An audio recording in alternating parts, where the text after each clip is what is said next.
Sa pag-uusap nila Tyrone at Jasmine ay sinabi ni Tyrone na hinimok niya ang kanyang asawa na magbagong buhay at talikuran ang iligal nilang gawain. Pero ayaw ni Iris na ang dahilan na nagbebenta lang sila ng armas at hindi pumapatay. Inamin rin ni Tyrone nang nakilala niya si Jasmine ay nakilala niya ang kabutihan bilang sa isang inosenteng babae at inamin rin ni Tyrone na totoo niyang minahal itong si Jasmine Flores. Napalunok si Jasmine sa sinabi ni Tyrone at sinabihan ni Jasmine itong si Tyrone na walang saysay kahit minahal siya ng totoo dahil ang importante sa kanya ay makuha ang kanyang anak. Dagdag sinabi ni Jasmine na naging kabit siya dahil sa panluloko sa kanya ni Tyrone na nagpakilala na binata noon. Sinabi pa ni Jasmine na kung siya ang nasa kalagayan ni Iris ay magagalit rin siya na niloko ng asawa. Pero ang kaibahan lang ay hindi siya mangdadamay ng inosente.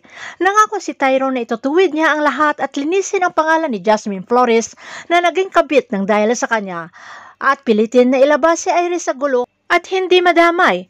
Pero hindi makapapayag si Jasmine dahil kailangan managot si Iris sa batas ng mga ginawang krimen. Pagdating ni Iris sa Grand Terrace ay kung tudong ngiti na sinabi kay Lavender na nagustuhan niya ang preparasyon na ginawa nito para sa wedding anniversary nila ni Tyrone. At pinagmamalaki kay Lavender ang wedding ring niya. Dumating naman ang mga kaibigan maliban kay Lily dahil may sakit daw si Camila. Habang si Agent Pascual naman ay inireport kay Agent Sandro sa kanilang natuklasan na walang kinalaman si Tyrone sa pagkawala ng anak ni Aster Fields na si Marigold, kundi si Heather, ang anak ni Vittorio Benavides. At kahit sinabi ni Heather na aksidente ang nangyari, ay alam ni Agent Pascual na gagawin lahat ni Vito ang lahat para matakpan ang kasalanan ng anak at ipaimbestigahan ni Agent Pascual kung nasaan ang bangkay ni Marigold na itinago. Gulat si Agent Pascual na bigla na lang pinatay ni Sir Sandro ang telepono dahil wala palang kinalaman si Tyrone sa pagkawala ni Marigold at nagkamali siya ng pinagbibintangang si Tyrone.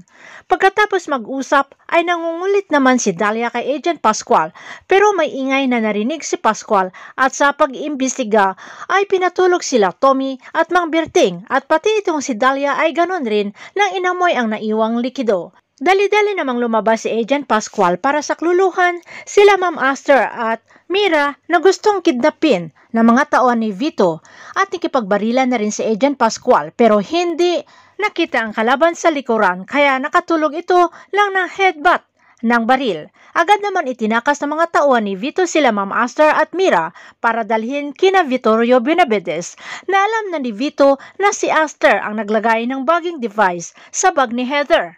Habang si Lily naman ay bising-busy sa pag-impake at nakita ang mahalagang relo ng asawang si Lance, kaya kinuha niya ito. At nakita ang disc na nakatago sa ilalim ng relo. Agad nagpaalam si Lily kay Camila na sandali para pakinggan ito. Pagkabit sa laptop ay napanood ang pag-amin ni Lance na delikado na ang kanyang buhay umano kay Sir Vito at may inamin si Lance na katotohanan na nasaktan niya noon si Lily at nangako sa sarili niya na ayaw niya na masaktan at lumuha itong asawang si Lily at nang nakita niya ang kakaibang saya ni Lily nang nabuntis pero nagkaroon ng komplikasyon ng nanganak at ilang araw din iyon nang nakarecover. At sa araw nang namatay ang kanilang anak ay nakita ni Lance itong si Jasmine Flores na kapapanganak lamang kaya kinuha ni Lance ang anak ni Jasmine at ipinalit sa namatay nilang anak. At ang pinalaki at minahal nila ni Lily na anak ay anak ni Jasmine Flores. Habang pinapanood ni Lily ang video ay iyak siya ng iyak na napamahal na sa kanya ng lubusan itong si Camila, ang anak ni Jasmine na ninakaw ni Lance. Umiiyak si Lance na humihingi ng kapatawaran dito kay Lily at ayaw niyang dalhin sa kanyang libingan ang katotohanan. Ngayong alam na ni Lily ang katotohanan na anak ni Jasmine Flores ang tinuturing niyang anak na si Camila. Paano niya ito protektahan sa kamay ni Iris? Abangan na lang natin ang susunod na mga episode dito sa Lavender Fields.